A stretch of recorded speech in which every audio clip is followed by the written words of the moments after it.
వరంగల్లో వరదలు తగ్గుముఖం పట్టాయి. భద్రకాళి బండ్ ప్రాంతంలో నిన్నంతా ఉధృతంగా ప్రవహించిన వరద ఇవాళైతే తగ్గిపోయింది. అయితే వరదతో రోడ్డంతా కొట్టుకుపోయింది. విద్యుత్ నీటి వ్యవస్థ అంతా దెబ్బతింది. మున్సిపల్ అధికారులు సిబ్బంది సహాయక చర్యల్ని వేగవంతం చేశారు. భద్రకాళి బండ్ ప్రాంతంలో వరద ప్రభావంపై మరిన్ని డీటెయిల్స్ మా కరెస్పాండెంట్ యలేందర్ అందిస్తారు. వరంగల్ హన్మకొండ జంట నగరాలు వరద నుంచి ఇప్పుడిప్పుడే కోలుకుంటున్నటువంటి పరిస్థితి. నిన్న రాత్రి వరకు కూడా నేను నిలిచినటువంటి ప్రాంతం అంతా కూడా వరదతో పొంగిపోయినటువంటి పరిస్థితి. ప్రస్తుతం నేను భద్రకాళి బండి దగ్గర ఉన్నాను. భద్రకాళి బండి దగ్గర రోడ్డు పూర్తిగా వరద నీటితో ధ్వంసమైనటువంటి పరిస్థితి కనిపిస్తుంది. ఒకసారి చూడొచ్చు, పూర్తిగా కంకర తేలి గుంతలు ఏర్పడినటువంటి పరిస్థితి కనిపిస్తుంది. ఎక్కడికక్కడ రోడ్లు కట్ అయిపోయినటువంటి నేపథ్యంలో ప్రయాణికులు తీవ్ర అంతరాయం కలుగుతుంది. ప్రయాణికుల రాకపోకలకు సంబంధించి ఒకవైపు పూర్తిగా కంకర తేలి రోడ్డుపైన గుట్టలుగా కంకర అదేవిధంగా ఇసుక పేరుకపోవడంతో ఇటు మున్సిపల్ సిబ్బంది కూడా వాటిని మెల్లిగా క్లియర్ చేసే పనిలో పడ్డారు.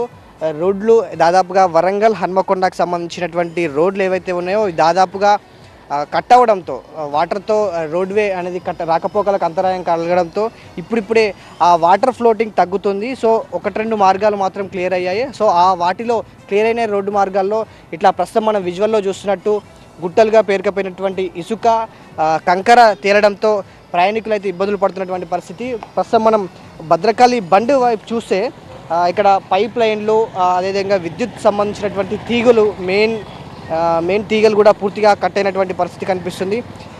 మిషన్ భగీరథకు సంబంధించినటువంటి లైన్ కూడా ఇక్కడ పూర్తి స్థాయిలో కట్ అవ్వడంతో వాటర్ ఫెసిలిటీకి సంబంధించి కూడా ఇబ్బంది అవుతుంది అనేది స్థానికులు చెప్తున్నారు. ఒకసారి మనం ఫ్లోటింగ్ చూడొచ్చు, భద్రకాళి బండిపై ఉన్నటువంటి ఫ్లోటింగ్ చూడొచ్చు.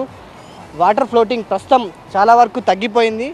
నిన్న ఏదైతే మనం ఈ భద్రకాళి బండ్కు ఉన్నటువంటి పైన ఏదైతే ఫెన్సింగ్ ఉందో ఆ ఫెన్సింగ్ మేరకు కూడా వాటర్ ఫ్లోటింగ్ ఉండడంతో పూర్తి స్థాయిలో ఈ ఏరియా అంతా కూడా నీట మురిగినటువంటి పరిస్థితి. ప్రస్తుతం రోడ్డు ఉంది, ఈ రోడ్డు కూడా పూర్తిగా కట్ అయిపోయినటువంటి సిచ్యువేషన్ అయితే కనిపిస్తుంది. ప్రస్తుతం నేను ఇటువైపు దిగితే దాదాపుగా నడుము లోతు వరకు కూడా అంటే మోకాల లోతు వరకు కూడా రోడ్డు కట్ అయినటువంటి పరిస్థితి. ఈ మేర రోడ్డు కట్ అవ్వడంతో పూర్తిగా హాఫ్ వేలో మాత్రమే 1 వేలోనే హాఫ్ వే కట్ అవ్వడంతో ప్రయాణికులు ఇబ్బందులు పడుతున్నారు. Mission Bhagiratha pipe line water supply చేసేటువంటి పైప్ లైన్ కూడా ఉంది.